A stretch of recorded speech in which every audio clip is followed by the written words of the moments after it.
Welcome back, and thank you for tuning into Midnight Affairs Tales. We appreciate every single one of you. We'd love to know what part of the world you are watching from right now. Let us know in the comments. Now let's dive into today's story. Chapter 1. The air was dry as bone. Sand whipped across the broken concrete outside the compound. Gunfire cracked in the distance, but it was the silence on the comms that made Cole Maddox's stomach twist. "Bravo 1. Do you copy?" he asked into the mic. "Nothing but static." "Briggs, where the hell are you?" he snapped, eyes scanning the ridge to the west. The team was supposed to extract 5 minutes ago. He was sitting in the kill zone. Alone. No eyes. No cover.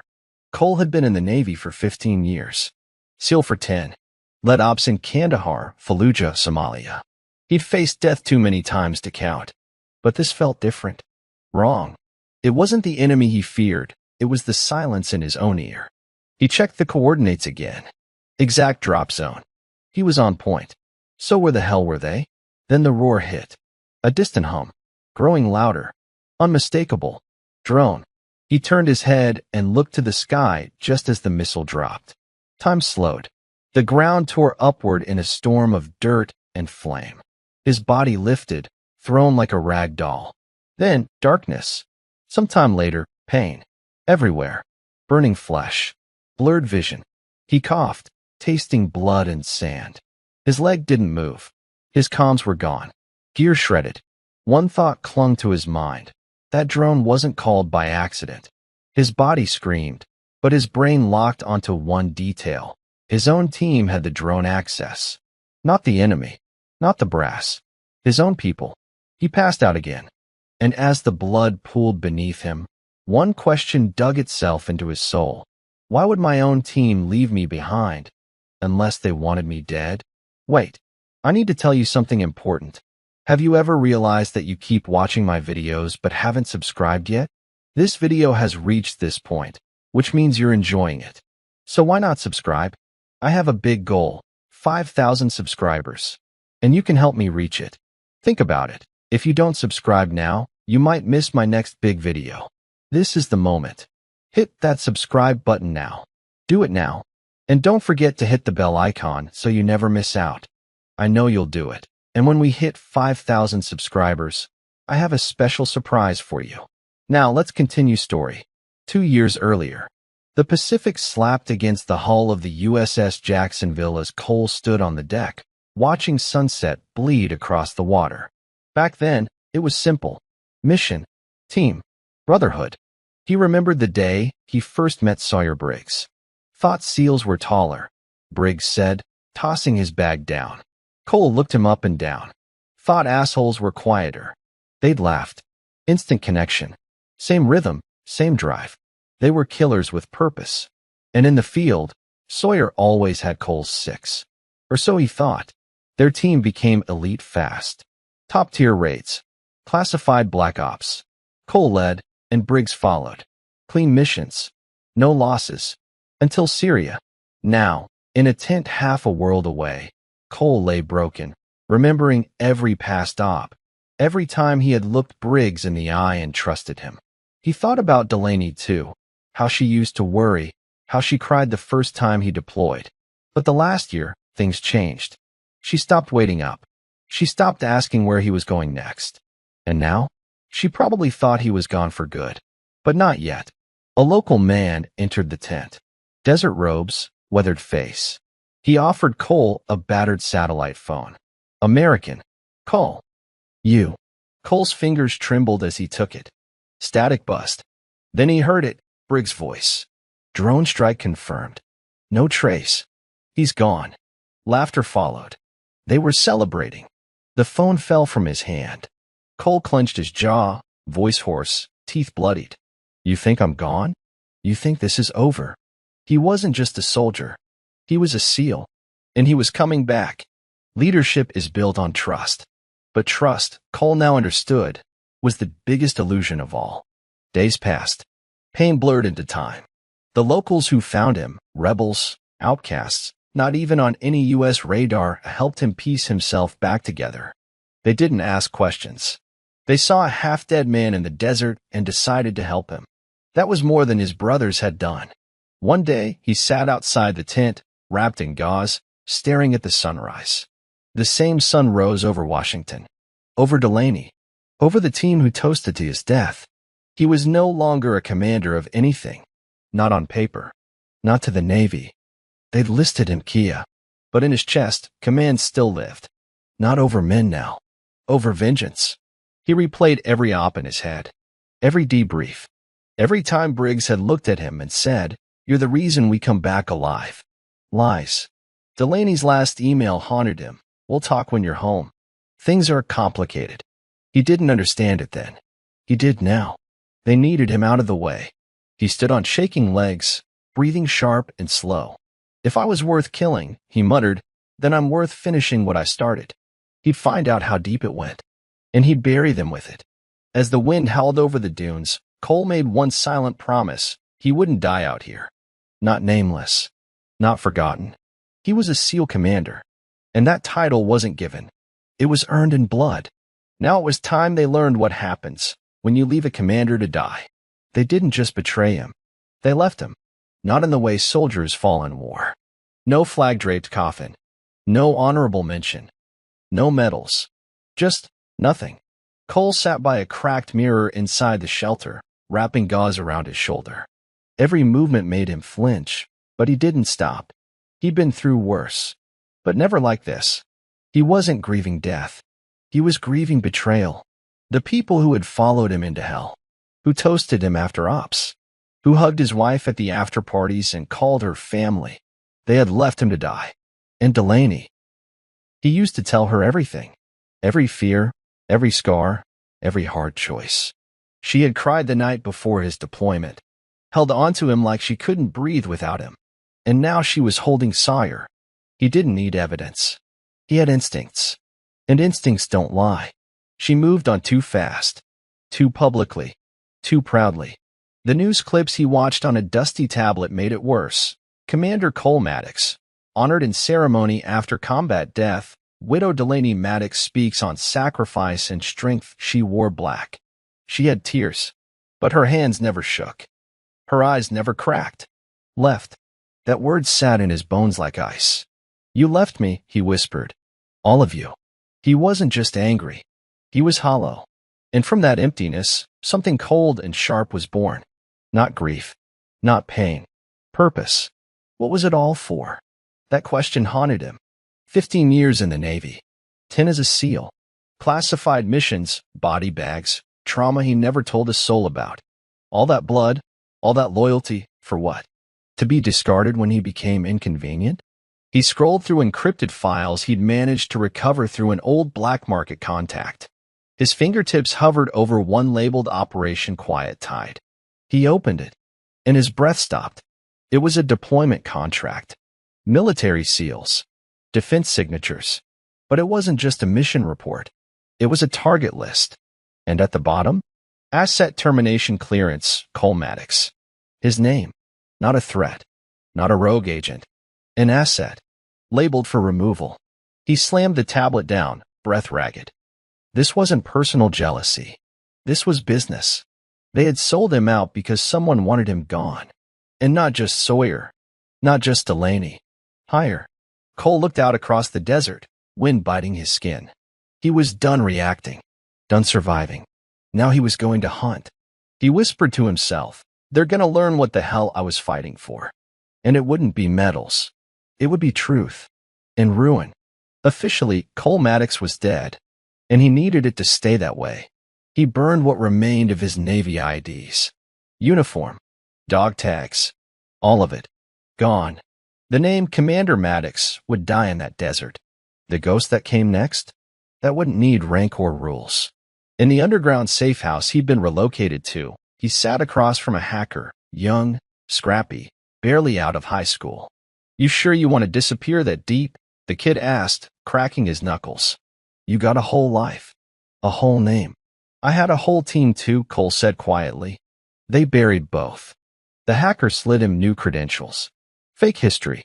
Clean slate. A new man. Cole stared at the name. Cal Raines. He nodded. "That'll work." The kid asked, "You got a reason for all this?" Cole looked up. Eyes hard. They think I'm dead. That's the only advantage I've got. He left that night. In D.C., he watched from a distance as Sawyer exited a high-security office building, laughing with a senator. Delaney showed up minutes later. She wore power like armor. Cold. Unshaken. They had no idea. Back at his hideout, Cole sat in the dark and whispered the truth. I died. Now I get to kill without rules. For the first time in months, he smiled. They thought killing him ended the threat. But dead men don't forgive. And this one?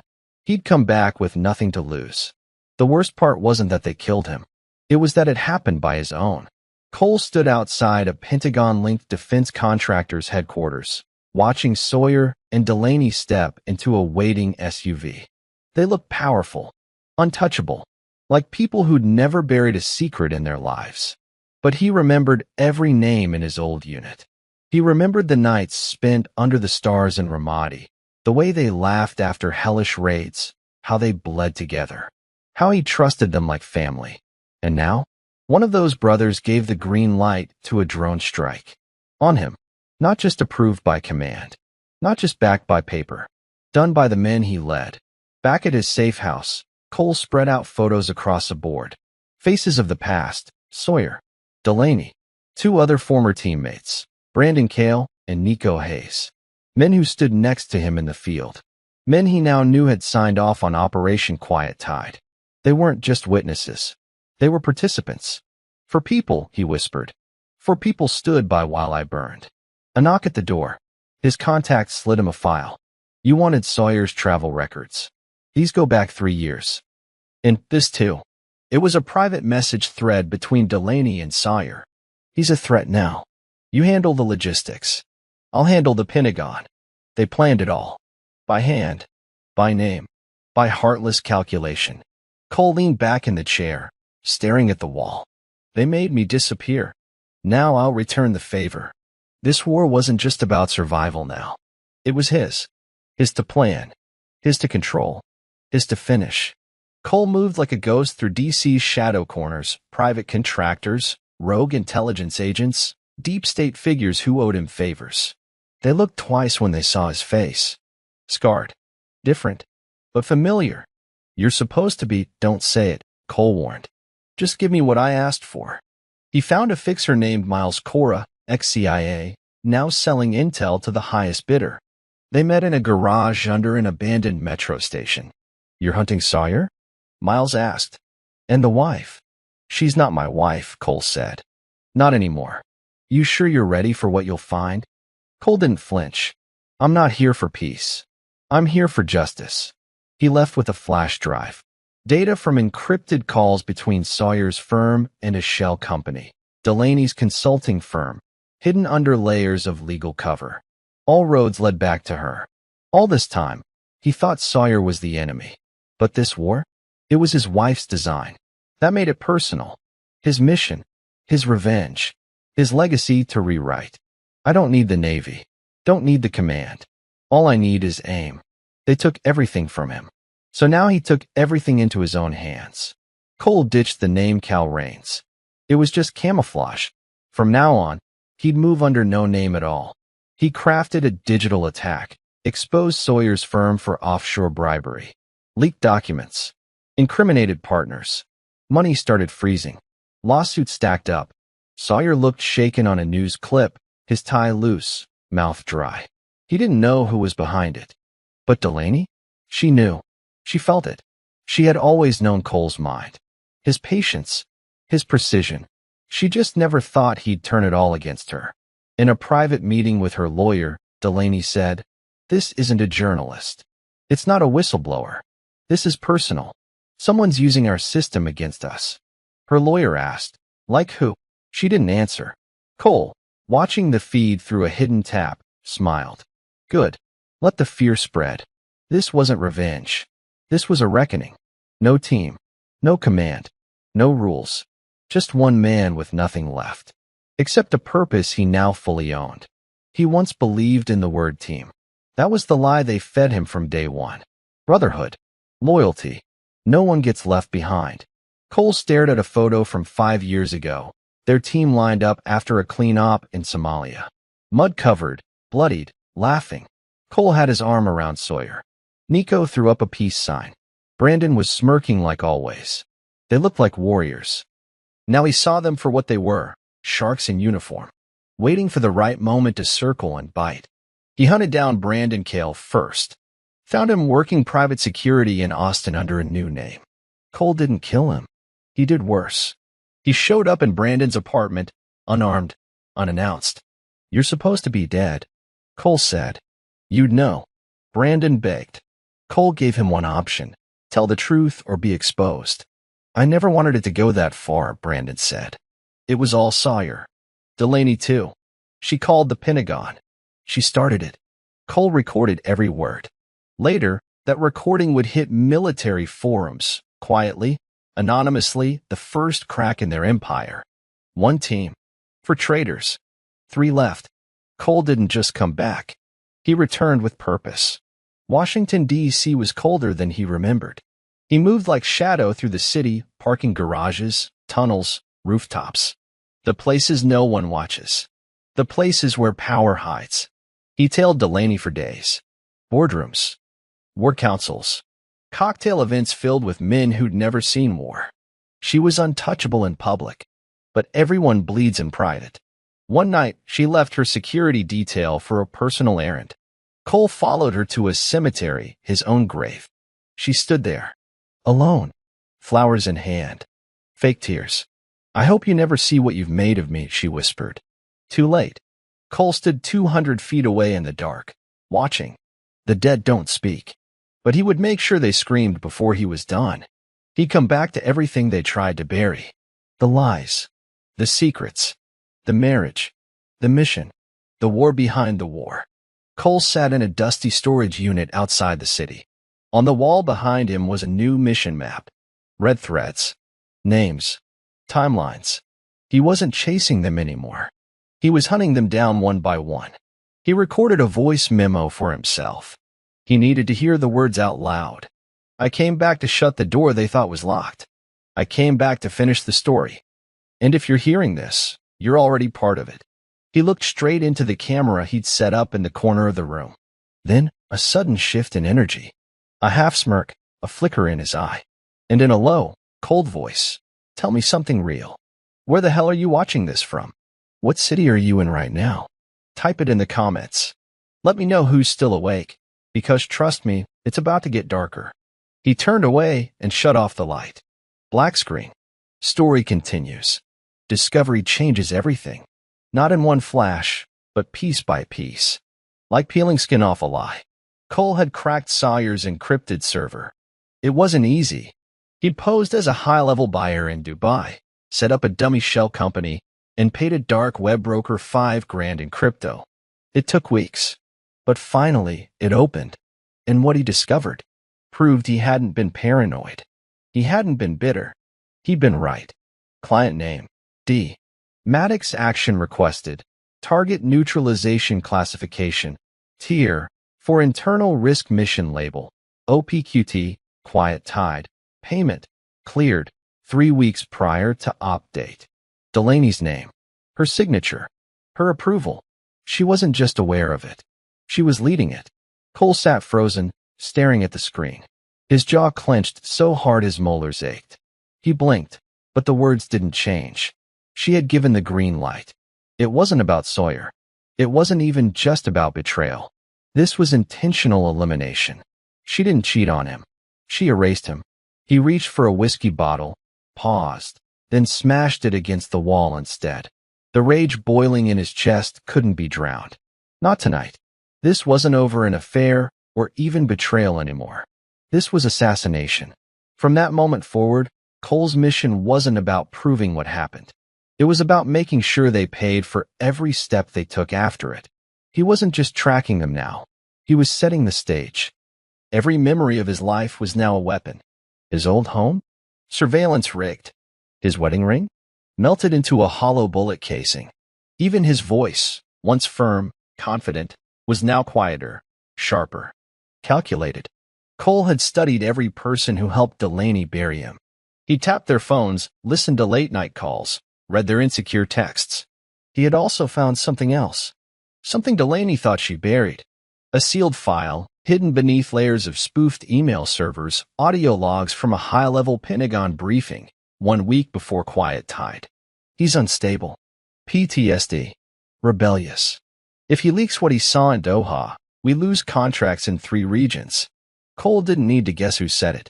Delaney had labeled him a threat, not because of behavior, but because of what he knew.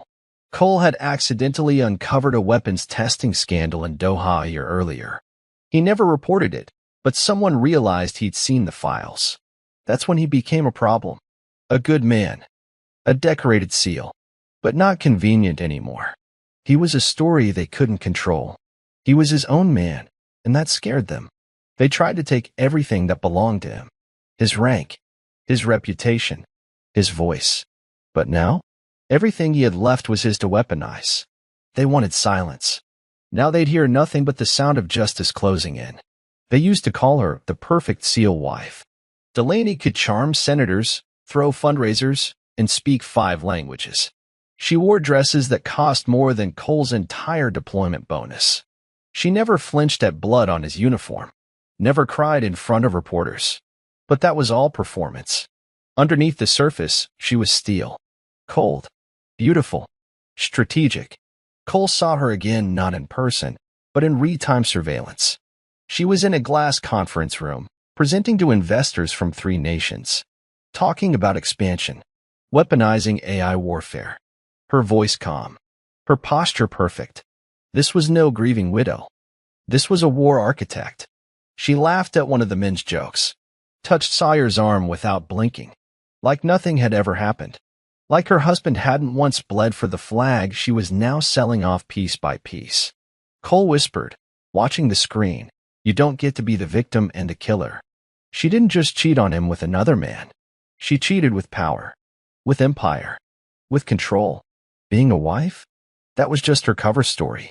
What she really was a tactician. And Cole had just flipped the board. The world was about to learn the truth about the grieving wife. But before he exposed her, she was going to feel everything she thought he couldn't survive. There's a difference between who someone was and who they pretend to be. Cole sat inside an abandoned apartment overlooking the U.S. Capitol. His fingers hovered over a hard drive labeled Doha files. It had taken him weeks to crack the layers of encryption. He hadn't even been looking for it originally. But now, he knew. Delaney wasn't just a player in this conspiracy. She was the damn architect. She'd forged reports, manipulated his service record, and buried international violations under fake contractor IDs. Also, she could rise. Her weapons contracts weren't just shady, they were blood-soaked. But even that wasn't the hardest part. The hardest part was realizing how many moments in their marriage had been rehearsed. That look she gave him at the wedding. That night she kissed him before Syria and said, "Just come home to me." None of it was real. And still, a part of him wanted to ask her why. Why pretend to love a man you plan to erase? His fists tightened around the drive. She was everything he feared. Calculated, heartless, untouchable.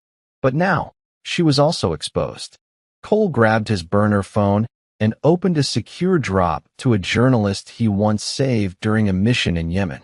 He sent the first package of intel, names, signatures, evidence. The fire was lit. As he stared out the window, Capitol lights flickering like ghosts in the fog, he whispered, "You were my world. Now you're just my next target." Delaney wasn't just connected to Operation Quiet Tide. She wasn't just aware. She was part of it. Every stage, every piece, every betrayal. Cole had uncovered the planning logs, meeting transcripts, satellite data requests, even drone targeting approvals that bore her encrypted authorization key. And now, she was sweating. He saw it in the footage he tapped from Sawyer's security system. Delaney sat at his kitchen table, pacing, wine untouched, voice low but sharp. "He's alive," she said. "It's him. It has to be." Sawyer, already unraveling, threw his glass against the wall. This wasn't part of the deal. Delaney turned slowly. "No, this is the deal. You wanted him gone. I made it happen. Don't act clean now." Cole paused the footage. There it was. Her confession. Her control. She wasn't manipulated. She wasn't scared. She wasn't dragged into something. She was part of the engine. And if she wanted to act like this wasn't personal, he'd make sure it got personal. That night, Delaney returned to her penthouse and found a photo on her bed, a photo from their wedding day burned at the edges. On the back, one line written in black ink, "You signed your part. Now I'll finish mine." Cole was collecting every broken piece of the story now. He sat in a motel room lit by a single bulb, walls covered in documents and red string. The full conspiracy was no longer theory, it was mapped out. Of all the betrayals, one hurt more than the rest. Nico Hayes, the guy who once carried Cole through enemy fire when he took a bullet in Yemen. The guy who swore loyalty with a bloodied hand and a busted jaw. Turns out, Nico had taken a $2 million payment through an offshore dummy firm, the same firm tied to Delaney's consulting company. His betrayal was the one that proved something deeper. This wasn't a relationship gone bad. It was a business deal. They didn't kill Cole out of rage. They did it for profit. He found Nico in Tampa, off the grid, running low-profile security for cargo ships. Cole confronted him at a beach bar, hood up, voice low. "Tell me why," Cole said. Nico didn't even flinch. "Because we all knew too much. You were just the unlucky one." Cole slammed him into the sand behind the bar and left him unconscious with a flash drive taped to his chest, the full record of every transfer Nico had accepted. Later that night, Cole sent the data to Homeland Security, anonymously. They'd all hang on their own wires, one by one. And when it was done, the world would know the truth of who they really were. The war had reached the edge. Not the one on a map. Not a border. The edge of exposure. Collapse. Justice. Cole stared at the wall covered in evidence, faces, documents, photos. Every thread now connected. Every ally turned. Every secret unsealed. The system they built was cracking. And Cole was the one hitting it where it bled. He had taken down Nico. Had a confession from Brandon. And now, Sawyer was panicking, freezing accounts, changing routines, doubling security. But it wouldn't save him. Because Cole wasn't coming like a ghost anymore. He was coming like a storm. In a blacked-out SUV, Cole met his final contact. A military insider who owed him a life debt. The man slid him a thin folder. Everything on Delaney's newest contract. Weapons. Drones. Private buyers in South Asia. Cole didn't say a word. Just flipped through it. Each page sealed her fate. "You're really gonna burn it all?" the man asked. Cole looked up. "I'm not burning it down," he said coldly. "I'm burning them." The war was no longer silent. No longer hidden. This was the beginning of the reckoning. Delaney always had the plan. She built her life that way, calculated, clean, pre-planned. She didn't do chaos. She didn't do improvisation. Every step was risk-managed, reviewed, rehearsed. That's why it was so satisfying to watch it all fall apart. Cole had started dropping files. Not to the government, to the press. One journalist. One whistleblower account. One perfectly timed email leak. And the story exploded. Defense contractor implicated in covert elimination plot. Leaked memos linked Pentagon consultant to Black Ops cover-up. Delaney's name wasn't confirmed yet, but her lawyers were already circling. Her partners were bailing. Her investors froze funding. The plan? Gone. She was running out of rope. And Cole? He was just getting started. He sent her a private message, encrypted, impossible to trace, signed only with a symbol they both knew from their wedding day. Increment with it, a single sentence. "Nice plan. Let's see what you do without one." She stared at the screen, heart thudding. Sawyer kicked over a chair in the background. "It's him. He's playing us."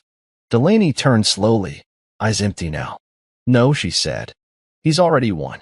Cole returns to Washington in daylight. No more hiding. He walks the streets in plain sight, bearded, different, but not unrecognizable. He wanted them to see him, to feel the cold rise of fear in their bones.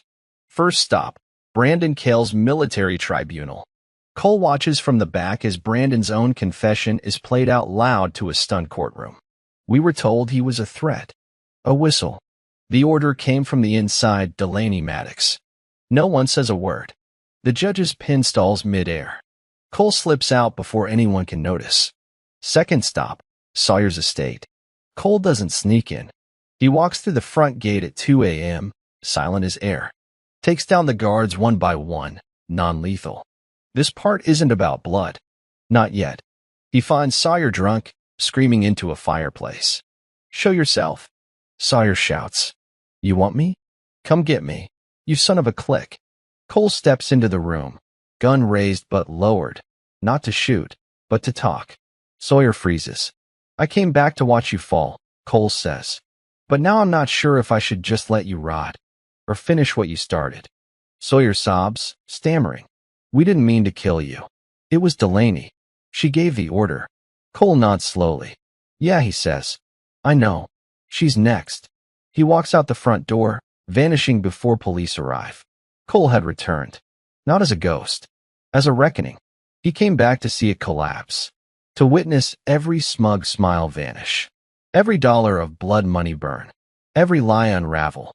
Cole stood across the street from a federal building in Arlington, watching Delaney walk in through a side entrance. She wore all black. Hair tied. Face stiff. No makeup. No cameras. Just damage control. She had been summoned. Not charged. Not yet. But questioned. Hard. Because now the intelligence community was eating itself alive. Too many questions. Too many files suddenly surfacing. And all roads led back to her. Cole pulled his burner and typed into an encrypted message app. "You know why I came back. But you don't know what comes next." He hit send. She got the message mid-meeting and froze. Her lawyer asked if she needed a break. She just stared at the screen, blinking twice. Swallowed dry air. He'd returned to watch her drown in the world she built. And she was starting to feel the water rise. Outside the building, Cole turned to the camera again, recording his own version of the truth, like he had before. But this time, he looked through the lens like he was speaking straight to the people watching. It started with a drone. It ends with a decision. You watching this right now? Drop your city in the comments. I want to know where you're tuning in from. I want to know which coast, which town, which street is still awake. Because this story's not fiction. And trust me, your city might be next. He smiled, turned the camera off, and walked away into the shadows. Cole always believed the worst part of betrayal was the act itself. He was wrong. The worst part was the moment you discover it was never just betrayal. It was strategy, a long game, a sacrifice. And you were the sacrifice. The discovery came when Cole found an off-book recording, something saved in a corrupted archive from an NSA breach Delaney was tied to. He decrypted it himself, hands shaking as the file loaded. The voices were familiar. He knows too much about Doha. His accident solves everything. Is the wife on board? She's more than on board. It was her idea. Cole stopped breathing. It was her idea. The mission. The betrayal. The kill order. Delaney didn't just approve it, she orchestrated it. She had watched him hold his oath, carry his brothers, bleed for a country that saw him as a tool. And then she handed him over like a defective weapon to be retired. What was she so afraid he'd discover? What was buried in Doha? He ran facial recognition on a single blurred image in the file, a civilian child caught in a drone blast during one of Delaney's weapons test runs. Collateral. Unreported. If Cole had survived and leaked that, her empire would have burned. And that's when he realized. This wasn't just about personal betrayal. This was about covering war crimes. And she was still hiding the truth. Cole sat down, breathed deep, turned on the camera again. They tried to bury me. Because I discovered something they never wanted you to see. And now I'm going to make damn sure you do. Everything he had left was his. Not his rank. Not his medals. Not his home. But his fire. His pain. His mission. And his revenge. Cole had walked alone for almost 2 years. Lost everything. Buried in foreign dirt. Written off by the system he bled for. They thought they'd turned him into a ghost. They were wrong. He wasn't a ghost. He was a mirror. He was the reflection of everything they thought they could get away with. At 3:43 a.m., Cole hacked into the main projector feed at the Defense Procurement Conference, the one where Delaney was set to speak. On a 200-foot screen, live in front of international buyers and generals, his face appeared. Burned. Scarred. Alive. My name is Cole Maddox. I was commander of a SEAL unit you've probably read about. They killed me. Tried to. Because I knew too much. Because I was disposable. Silence swept the room. Delaney Maddox, my wife, signed the op that buried me. And now? I'm here to dig up everything she buried. The feed cut before security could respond. Delaney stood frozen behind the curtain, one hand over her mouth. She didn't cry. She was too smart for that. She whispered to herself, almost shaking, "He's not done." And he wasn't. Not until the world knew what his wife did. And not until the truth was the last thing she saw before her world crumbled. They called her a grieving widow. But he knew the truth. His wife wasn't wearing black because she mourned him. She wore it because funerals made headlines, and headlines build influence. Cole watched the latest news clip from a diner booth somewhere off I-95. On screen, Delaney stood on a podium, defending her company after the hacked video stunt. That's what they were calling his broadcast. Her voice was calm. No cracks. But her eyes? They gave her away. She was trying not to blink too much. Trying not to sweat. We have nothing to hide. These accusations are the result of a coordinated misinformation attack from an unknown source. Unknown. She still wouldn't admit he was alive. Wouldn't give him that power. But she was cracking. He saw it. And under the table, in his hand, he clutched a photo their wedding day. She wore her hair down, barefoot in the sand, holding his dog tags in her palm. Back then, he believed in forever. Now? Now he believed in consequences. He stepped out of the diner, pulled out his burner phone, and called her office. Voicemail picked up. He left one sentence. "You were white for the cameras. But we both know what kind of wife you really were." He didn't need her to call back. He just wanted her to know. He was close. She was his everything. She was the one person who made life outside the war zone feel worth surviving. She was the woman who said she'd never let him go without a fight. That version of her didn't exist. Not really. And now, the world was starting to question what was real. Congress called for an internal review. Military news forums lit up. Whispers began to leak inside intelligence circles. The story wasn't being dismissed anymore. It was being investigated. And Delaney? She was spiraling. Cole hacked into a security cam from inside her condo building and watched her pacing, talking to herself, phone in hand. Saw you're gone, she'd cut ties the minute the heat landed. No more allies. Just walls and lies closing in. On the table, next to her wine glass, was a folder marked Project Repriority. She opened it. Inside were final contingency plans, emergency clearance IDs, flight plans, offshore accounts. She was planning to run. Because she knew the truth was closing in faster than any legal shield could stop it. And for the first time, she looked afraid. Not of exposure. Of him. The man she buried. The man who was dead. And the man who'd come back to finish what she started. Delaney was never just a participant. She was the brain. The core.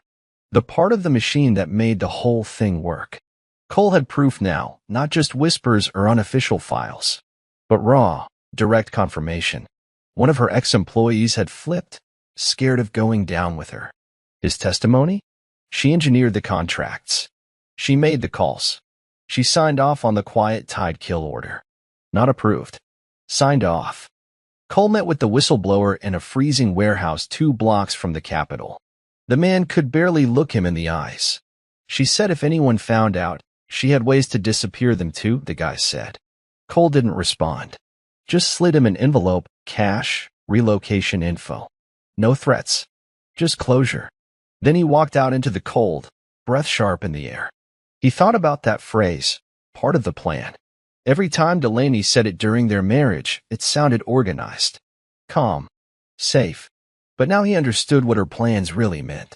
They weren't about building anything. They were about controlling everything. And the moment Cole stopped being part of the plan, he became the problem to be removed. But he'd flipped the game now. Now she was part of his. And her part was almost over. This wasn't just the story of a man left behind. It was the story of betrayal, built piece by piece by the very people he once bled beside. It was the story of Delaney Maddox, darling of defense, face of corporate patriotism, now standing inches from full exposure. Cole sat in the shadows of a parking garage across from the Department of Justice. A major investigative hearing was underway. Inside, behind closed doors, was a panel holding a dossier with one name written on the front. Cole Maddox, presumed deceased, the contents inside? That was his doing. Testimonies, audio logs, mission files, encrypted video, bank records, proof of a government-trained kill team, executed for profit, disguised as patriotism. He built it all up to this moment. He didn't need to pull the trigger. All he had to do was let gravity do the work. Back at her apartment, Delaney got the call. "Ma'am, I need you to come in for questioning." She didn't say a word, just stood there. On the table beside her was another message. No sender ID, just a line typed in 18-point courier font. "The truth of who you are is finally louder than the lies you sold." Delaney had built the perfect narrative. The brave widow, the visionary executive, the strong woman who turned grief into leadership. But the truth? She had orchestrated a black-budget kill-op on her own husband to protect a weapons contract from being exposed. Now the lie was cracking. Cole made sure of that. He'd released the final wave of files to an international coalition of journalists. Multiple outlets published at once. His voice, distorted but undeniable, echoed in the leak's intro. "This isn't about one man. This is about the truth we bury for the sake of convenience. This is about the cost of silence." Social media exploded. Cable news lit up. In less than 48 hours, 3 congressional staffers were suspended. 2 companies lost federal funding. And Delaney's publicist? Gone. No more spin. No more press briefings. No more control. This was the moment she feared the most, when the story became bigger than her reach. Cole didn't stop there. He left one more message on her private server. An old recording of her voice from their first anniversary dinner. "No matter what happens, you're the only thing I trust in this world." Attached to it, a single sentence. "Now you know what it feels like to be lied to." Everything was working, because everything was part of the plan. Cole didn't want her arrested right away. He didn't want her dead. He wanted her world to fall, brick by brick, until the only thing left was silence and fear. His plan wasn't revenge. It was justice. Precise. Cold. Clean. Step 1. Expose the kill order. Step 2. Turn the team against each other. Step 3. Leak the unredacted drone footage showing unauthorized strikes. Step 4. Link her offshore account to the failed Doha cover-up. And Step 5. Face her. Not as husband and wife. Not as soldier and civilian. But as enemies who built 2 sides of a war no one else knew existed. He was almost there. But before the final confrontation, he made one last call to the same journalist he'd been feeding intel to for months. "Ready for the last piece?" Cole asked. "Let's hear it." Cole sent over one final file, one no one had seen before. Delaney's voice, 3 years ago. "If Cole doesn't play ball, we remove him." Simple as that. The journalist paused. "You sure you want to end it like this?" Cole answered with the same voice he'd carried through every op, every storm, every betrayal. "I didn't start this story, but I sure as hell will write the ending." The story didn't explode. It unfolded, slow, devastating, deliberate, like watching a skyscraper fall in silent motion before it ever hits the ground. Cole watched from the rooftop of a federal building, listening through an encrypted channel as the Justice Department read out Delaney's formal indictment: wire fraud, unauthorized military action, obstruction, misuse of classified access, attempted assassination of a government asset. Each charge was a stone laid carefully into the grave she dug for herself. She wasn't in handcuffs yet, not publicly, but the insiders knew. The media speculated. And her investors? They were already gone. Cole had planned every detail of how her empire would unravel. He knew she'd try to cut a deal. He knew she'd throw Sawyer under the bus. What he didn't expect was what she said on a hot mic as she was leaving the closed-door hearing. A journalist's camera, accidentally left rolling, caught her voice, sharp, bitter, cracking. You think I regret it? I saved lives. He would have exposed everything. I did what had to be done. It aired. And censored. Within the hour, hashtag Delaney Maddox was trending worldwide. Every mask she wore was ripped off. She wasn't the widow. She wasn't the hero. She was the architect of a betrayal that cost blood and the soul of a man who trusted her. As it all unfolded in real time, Cole sat in silence. No fist pumping. No celebration. Just a cold exhale and a whisper to himself. She built it. I just gave the world the blueprint. Delaney's world didn't just fall. It collapsed. Quietly. Brutally. Like a star folding into itself. She was disavowed from her own company. Her board turned on her. A federal investigation froze all of her assets. International partners severed ties. Overnight, the Queen of Defense became radioactive. Cole didn't watch the live news coverage. He didn't have to. He'd already seen this moment in his mind 1,000 times. The headlines, the face she'd wear when she realized everything she protected had burned, and she lit the match herself. But it wasn't enough to collapse her business. It was time to collapse her self-image, the one that made her believe she was untouchable. So he sent her a gift, delivered in a small wooden box. No name, no return address. Inside, a USB, and her wedding ring, blackened, warped from the heat of the desert. When she plugged in the drive, it played only one thing: footage from his last mission. The drone camera, showing her face on a secure call authorizing the strike. He'd clipped it perfectly, then overlaid it with his voice.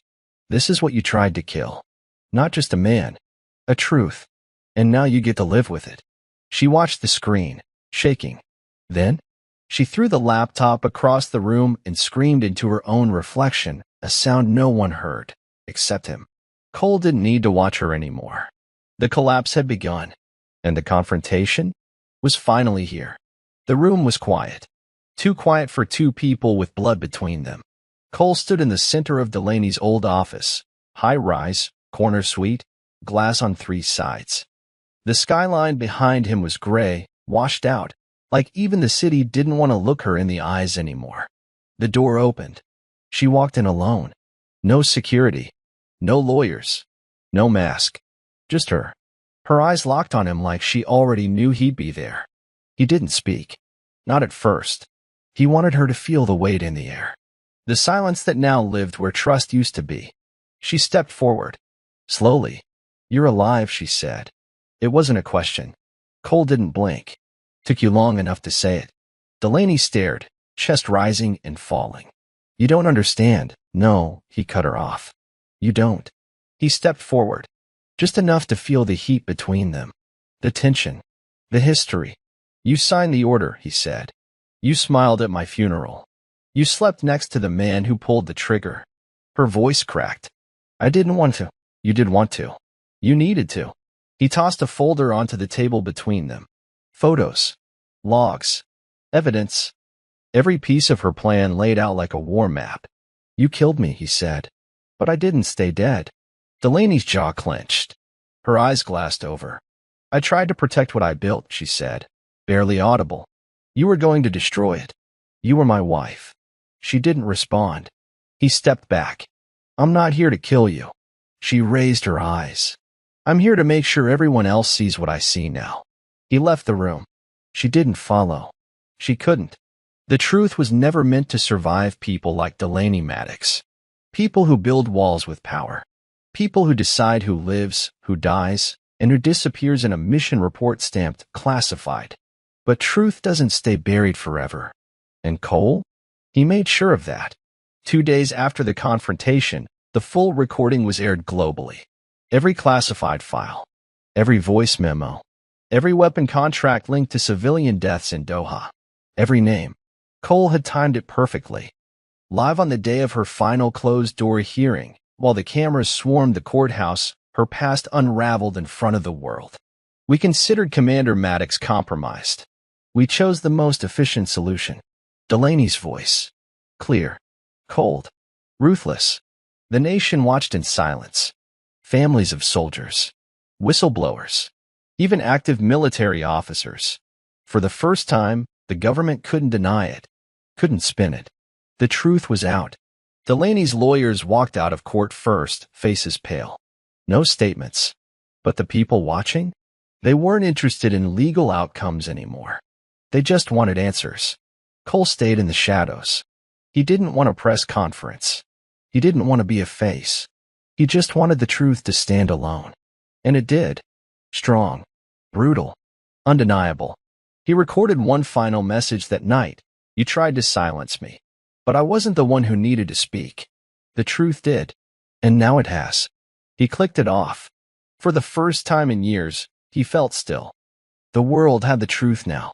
But Cole still had one more choice to make. He sat in a cabin hidden deep in the Appalachian woods, the kind of place with no address, no signal, no sound but wind and his own breath. He hadn't spoken to another human in days. He had everything with him. The full archive. Documents Delaney never even knew he found. Proof that the corruption went deeper than just her. Generals, CEOs, elected officials. He could release it all. He could watch the whole house of cards come crashing down. Not just Delaney's empire, but the Pentagon, the defense industrial complex. Everything that had used men like him, then erased them when they stopped being useful. But if he did, more lives would be destroyed. Men still serving. Families still connected to the mission. Good people who didn't know what they were part of. He had to decide. Was he a soldier or a weapon? His hand hovered over the drive. The cursor blinked on the upload page. And in that moment, he wasn't the man they tried to kill. He was just Cole Maddox. Not commander. Not SEAL. Just a man who lost everything and could still burn the world down. Then he remembered her voice, years ago, whispering in the dark after one of his worst missions. If it ever gets too heavy, you come home. That's your choice. She said it when she meant it. Before everything broke. Now it was his turn. He clicked out of the upload window. Saved the files. But didn't send them. Not yet. Sometimes, the power isn't in what you release. It's in knowing you could. They wanted silence. Instead, Cole gave them fire. Not metaphor. Not data. Actual flames. The night Delaney's private compound in Virginia went up, the media called it arson. No one was injured. The estate had already been vacated. But the fire sent a message louder than any interview or headline ever could. And Cole? He stood on a nearby ridge in the trees, watching it burn. Alone. Quiet. No cameras. No speeches. It was symbolic. Necessary. Not just for him. For every SEAL who came back broken and forgotten. For every soldier labeled unstable, just to keep a contract from being exposed. For every name crossed out on a mission sheet, not because they failed, but because they saw too much. Inside that compound were files Delaney thought were hidden. Backups. Paper trails. Communications the cloud couldn't touch. He'd already copied them all. Now they were ash. This fire wasn't revenge. It was closure. And yet, as he watched the roof cave in, he didn't feel peace. He felt clean. Not healed. Not whole. But free. A few miles away, Delaney sat in a private holding cell, no charges formally announced yet. But everyone knew they were coming. Her lawyer slid over a photo, the burning compound. She stared at it for a long time. Then she whispered, he finally did it. No tears. Just resignation. Fire had a funny way of purifying everything. And Cole had just wiped the last piece of her kingdom off the map. For the first time in years, there was silence. No explosions. No intel drops.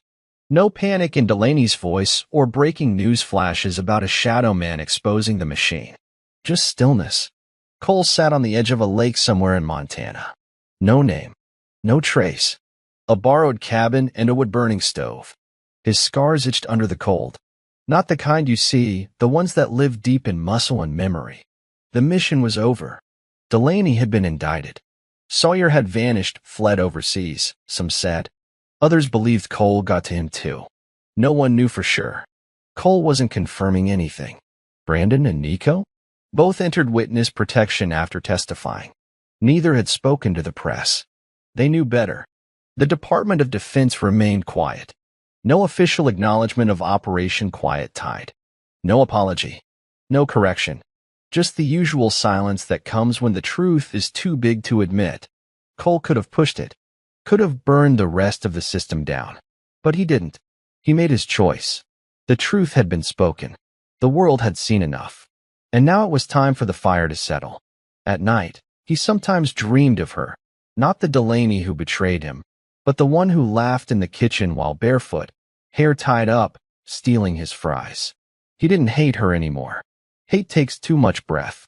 He just didn't remember what her voice sounded like when it was real. He breathed in. Mountain air. Crisp. Unfiltered. Silence used to feel like punishment. Now, it felt earned. They called him a myth now. The ghost of Maddox. Whispers in defense circles. Quiet mentions in Black Ops forums. Soldiers talked about him in mess halls when no brass were listening. He's alive. He took down a Pentagon contractor with just a flash drive. He burned everything, disappeared, and left no trace. Cole hadn't planned on becoming a legend. He didn't want that. Legends don't sleep. Legends don't heal. Legends live in the fear of others. But the name stuck, and in a way, it protected him. Kept the right people scared. Kept the wrong ones from looking too hard. The only physical evidence of his existence now was a security photo taken outside a bakery in Idaho. Grainy. Blurry. A scarred man in a hoodie buying coffee. It circulated on Reddit. People argued over it for days. But no one found him. Because you don't find a ghost. He remembered what one of his instructors once told him during BUD/S. The most dangerous man in the world is the one who isn't fighting for a flag, but for a memory. Now, Cole understood what that meant. He didn't fight to expose Delaney. He fought because someone tried to erase who he was. And failed. The system didn't win. It survived. But so did he. Just not as Cole Maddox. Not anymore. Now, he was the ghost they couldn't bury. And somewhere out there, in some small town with no name, he was just another man who walked alone, but never in fear again. You don't rebuild a life like patching up a wall. You start with ruins, with burned ground, with silence and scars that don't go away just because the war is over.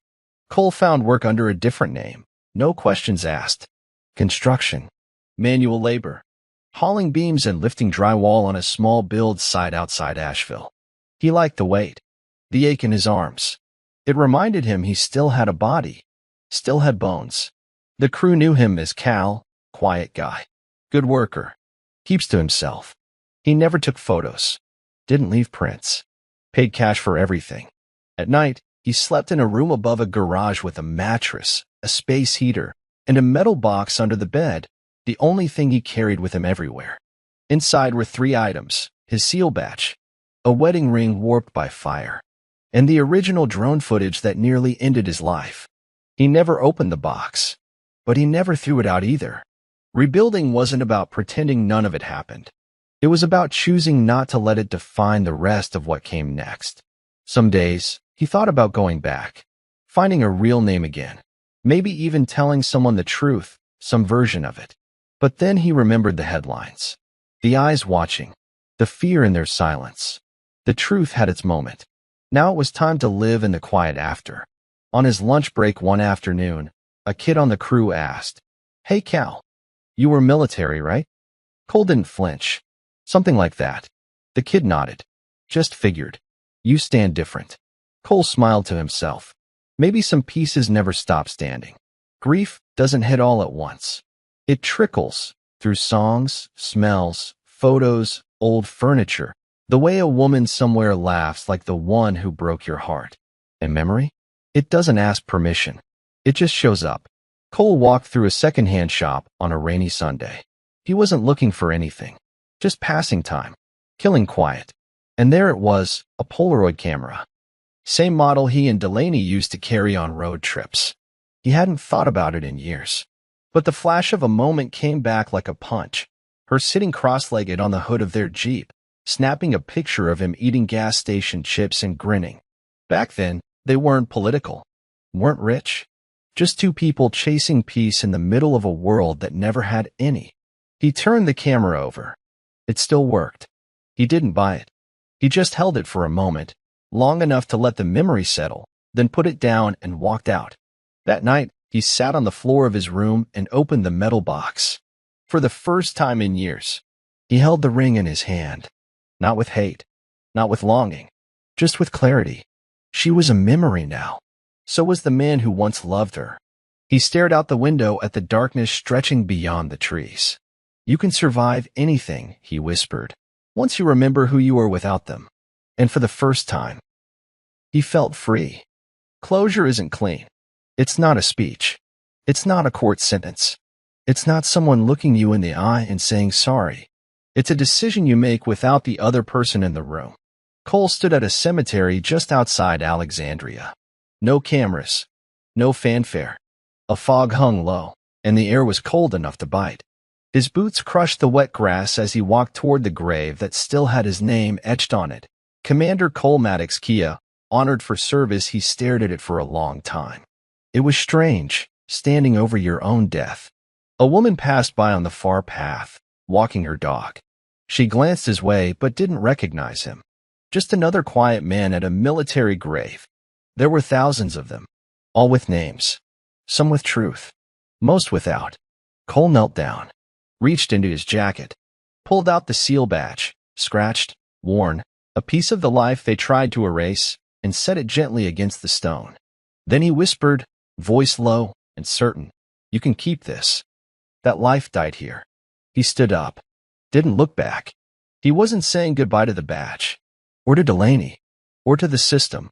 He was saying goodbye to the part of him that needed this war to define him. And with that, he walked away from his own grave and toward whatever came next. People wanted a trial. They wanted to see Delaney locked in a courtroom, cameras flashing, the woman who smiled in front of the flag now explaining her lies under oath. But Cole had always known, real justice doesn't always look like that. It's not always about bars or sentences. Sometimes justice is being seen for what you really are, with no place left to hide. Delaney's reputation was gone. The world knew her face, her name, her crimes. She didn't get jail time, not yet. She got silence, public shunning, frozen assets, foreign blacklists. No one returned her calls. She couldn't walk into a restaurant without eyes burning holes through her. Even her own father, a retired general who once said she'd rebuild the American war legacy, publicly disowned her. She was alive, untouched physically, but her power was gone, and she'd built her life around that power. That was the sentence. Cole watched a final interview one night, a special report. A round table of ex-military officials discussing the Maddox case. One of them said something that stuck. What Cole Maddox did wasn't vengeance. It was balance. He brought the scale back where it belonged. Cole turned off the screen. He didn't need their approval. Justice didn't live in headlines or history books. It lived in what he did with the rest of his life. And for the first time, that life belonged only to him. It started in silence. And it ended there too. But this time, the silence was his. No war zone. No strike team. No flash drives being uploaded in the dark. No voices begging for mercy on secure comms. No headlines screaming his name. Just a small room. A steady clock. A window cracked open to let the wind in. Cole sat at a table in a cabin somewhere north of Oregon. He didn't write. He didn't speak. He just listened. Birds. Branches. The kind of peace you don't get unless you've earned it the hard way. Through fire and blood and every lie carved into your back by someone who once said they loved you. The world had moved on. Delaney was out of the spotlight now, a walking ghost of a scandal too dangerous for full prosecution. She gave one last interview, sanitized and mechanical, then vanished into the shadows of private exile. No charges. No redemption. Just the memory of what she'd done, and the knowledge that people would never forget. Sawyer? Still off the map. Some said he was dead. Others said he was living under a new identity in Panama. Cole didn't care. The others were quiet too. It was like everyone had agreed, without saying a word, to leave the story behind. No one dared say his name in public anymore. Too dangerous. Too disruptive. Too close to truth. But in private, the story still lived. Some called him a myth. Some said he was a traitor. Some swore he was a patriot who exposed the rot at the core. Cole didn't care what label they put on him, because for the first time in his life, he didn't need the world to see him. He chose the silence, and that made all the difference. He stepped outside into the open air, lifted his face to the cold sky, and took a deep breath. Not because he had to, but because he could. You don't get to choose how people remember you. All you can do is leave something behind that forces them to look closer. Cole never wanted a legacy. Not in the way Delaney did. Her name engraved on plaques, printed on foundations, whispered in meetings behind polished doors. She wanted permanence. He wanted peace. And after everything, he finally realized, maybe you don't build a legacy with what you hold on to. Maybe you build it with what you let go of. The world still talked about the Maddox case. In defense circles, it was now studied like a virus outbreak, a case file labeled internal risk management failure. In journalism schools, it was a warning. When the truth gets buried, it finds its own way out. But Cole, he was just a story told in parts. A myth. A shadow. No one knew where he was. But they knew what he did. That was the legacy. Not fame. Not revenge. Not medals. Proof that the system could bleed. Proof that silence doesn't mean surrender. Proof that even when the world tries to erase you, you can come back, reshape the story, and leave a crack in the wall big enough for light to get through. One night, Cole sat at a small desk in his cabin. No light, but a candle. No audience, but the air around him. He wrote a letter. Not to Delaney. Not to the government. Not even to himself. It was addressed to a name on the Department of Defense recruitment list, a 22-year-old SEAL trainee whose brother died on Cole's final mission. The kid would never know the full story unless someone told him. So Cole did. This isn't about glory, he wrote. This is about truth. About paying attention to who's really standing beside you, and who's waiting to step over your body the second you fall. If you want to serve, serve. But never forget who you are without the uniform. He signed it with his real name. Folded it. Sealed it. No return address. That was enough. He didn't need the world to know who he was. He just needed someone to. Because in the end, legacy isn't measured in what you destroy. It's measured in what you leave behind that still stands. The story didn't end with an explosion. It ended with a man walking away. No medals. No applause. Just footprints in the dirt, and the world left a little more honest than he found it. Cole Maddox didn't want to be remembered, but somehow he was. And maybe that's what justice really looks like. Not the fall of kings. Not the courtroom cheers. Just a man surviving the fire and refusing to disappear quietly. Because in the end, they tried to erase him. And he became the ending they couldn't control. Now it's your turn. Yeah. You, sitting there with your eyes glued to the screen, probably still thinking about that one scene that hit too hard, or that one twist you didn't see coming. Tell us something. Where are you watching from right now? Which part of the story hit you the most? And if you were in Cole's shoes, would you have walked away or burned it all? Drop your thoughts in the comments. Every single one matters. Because stories like this, they don't live in files. They live in memory. They live in you. If this story grabbed you by the collar and didn't let go, tap that like button. Let us know it meant something. Share this with someone who needs to hear it. And hit that subscribe plus bell icon so you don't miss what's coming next. Because we're not done telling the kind of stories that aren't afraid to speak the truth. This was Navy SEAL commander left for dead by his own team. Returns to discover his wife was part of the plan. And we just told it all. Now it's over to you. Tell us in the comments, how did this story hit you? Was it justice? Was it tragedy? Was it revenge done right? We'll be reading every single one. Until next time, stay sharp, stay real, and